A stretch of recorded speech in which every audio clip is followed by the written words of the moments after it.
Hello students, मैं हूं आपका मनमुन सर और आप सभी हैं मेरे प्यारे प्यारे विद्यार्थी जो इस समय अपने अपने घरों में इस ऑनलाइन के माध्यम से इस वीडियो को देख रहे हैं और इस वीडियो के जरिए अपनी पढ़ाई को कर रहे हैं।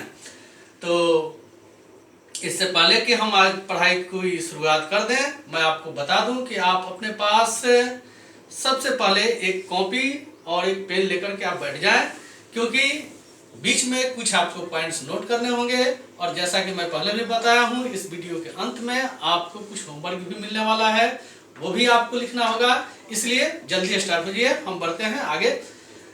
आज का जो ये हमारा क्लास है वो पार्ट 2 है, क्योंकि पिछले क्लास में हम लोगों ने चर्चा जो किया था वो ये था कि साइंस क्या है और इम्पोर्टेंस ऑफ साइंस क्या है।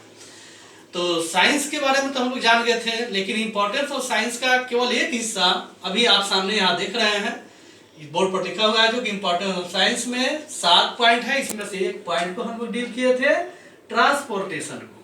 आज उसके आगे हम लोग इसको पढ़ेंगे कि ट्रीटमेंट क्या है। तो आइए, इससे पहले कि हम लोग ट्रीटमेंट के बारे में पढ़ना या मेडिकल साइंस के बारे में जानने की कुछ कोशिश करें, मेरा आप लोगों से कुछ प्रश्न होगा कि क्या आप में से कोई कभी बीमार पड़े हैं?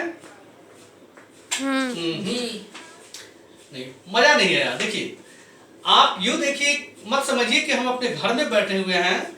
मैं ये देख रहा हूं कि अभी इस वक्त हमारे बहुत सारे विद्यार्थी ऑनलाइन हैं और अपने घरों में ऑनलाइन पढ़ाई को कर रहे हैं। तो आप ये समझिए कि आप क्लास में बैठे हुए हैं और आप अपने टीचर से बात कर रहे हैं। इसलिए मैं जो अगर प्रश्न करूंगा, आपको जो भी उसका उत्तर समझ में आता है तो उसमें आप वीडियो के सामने ही आप यस नो जो भी आपको समझ में आता है आप बोला करें, मजा आएगा, देख लेना। तो चलिए, मेरा प्रश्न फिर से शुरू करूंगा।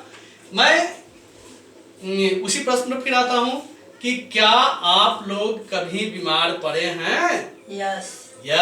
हाँ, अब मजा आने लगा ना। देखिए, तो आप लोग बोलना शुरू किए, मुझे भी अच्छा लग रहा है, आप लोगों को भी अच्छा लग रहा है।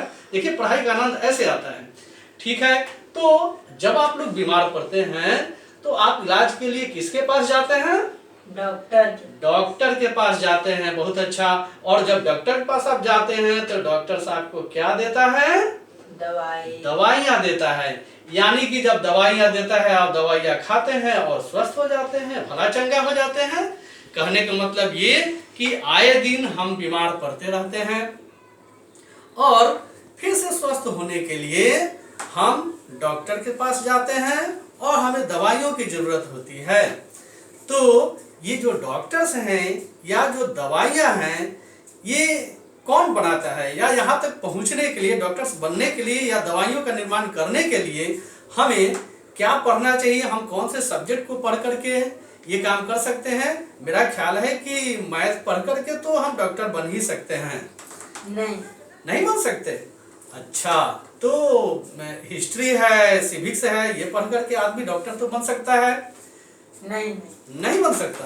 अच्छा, तो हिंदी और संस्कृत से तो जरूर बना जा सकता है? नहीं, ये भी नहीं। तो ठीक है, आप सभी बताइए अब कि हम वो कौन से सब्जेक्ट है जिसको पढ़ करके या तो डॉक्टर बन सकते हैं या दवाइयों के निर्माण करने का कार्य जो है हम जान सकते हैं? साइंस। बहुत अच्छा जवाब आया विद्यार्थी के पास से।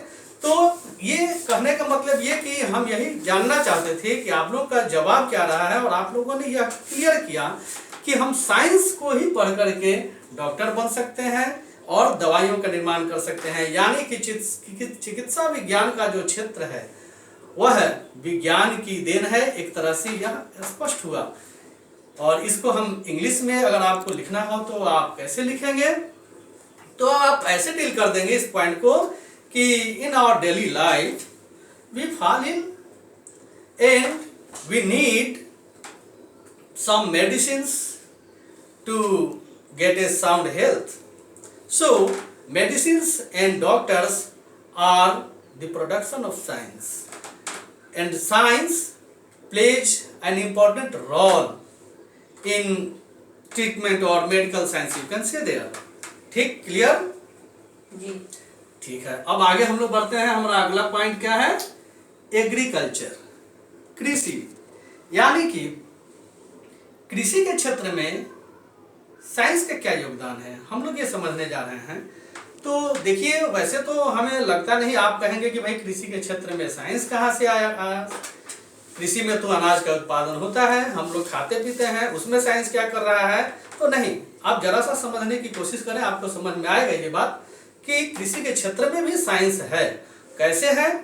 तो छोटे से बड़े किसान तक हम लोग देखते हैं कि आजकल की जो खेती है, पुराने जमाने में जो खेती होती थी वो बैलों के माध्यम से होता था, हल के माध्यम से जुताई होती थी, और छोटे छोटे किसान होते थे जो कि पूरे दिन भर में बहुत कम 2 कट्ठा 5 कट्ठा खेत को जोत पाते थे और उसकी बुआई कर पाते थे।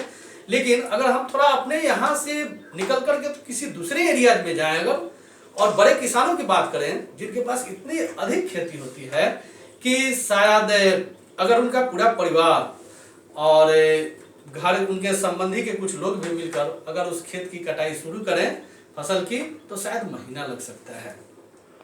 इसलिए चलिए, तो उनसे बड़े भूभाग की खेती के लिए हम क्या करते हैं, आजकल देखते हैं कि हम ट्रैक्टर का उपयोग करते हैं और थ्रेशर का उपयोग करते हैं, खेतों की सिंचाई के लिए पंपिंग सेट का उपयोग करते हैं, और उस बीच में जो है पैदावार के लिए हम उर्वरक का उपयोग करते हैं, पेस्टिसाइड्स का उपयोग करते हैं। ये सारे चीज जो है विज्ञान की खोज है, और इस विज्ञान ने इन सबों का खोज करके के आजकल के कृषि को भी बहुत बढ़ावा दिया है, और हम एक किसान जो है अपने खेतों में बहुत अच्छी फसल जो है उगा पाता है। तो इस प्रकार हम देखते हैं कि एग्रीकल्चर में भी साइंस का बहुत बड़ा योगदान है। ठीक है, तो आज के लिए बस इतना ही, फिर बाकी के जो पॉइंट्स हैं उसके लिए मैं अगला वीडियो बना रहा हूँ, क्योंकि ये वीडियो बहुत बड़ा हो जाएगा। तो अब आप अपने घरों में इस लॉकडाउन के दौरान अपने घरों में रहें और लॉकडाउन के नियम का पालन करें, स्वस्थ रहें, सुरक्षित रहें। फिर मिलते हैं अगले क्लास में आगे के पॉइंट के साथ। Thank you.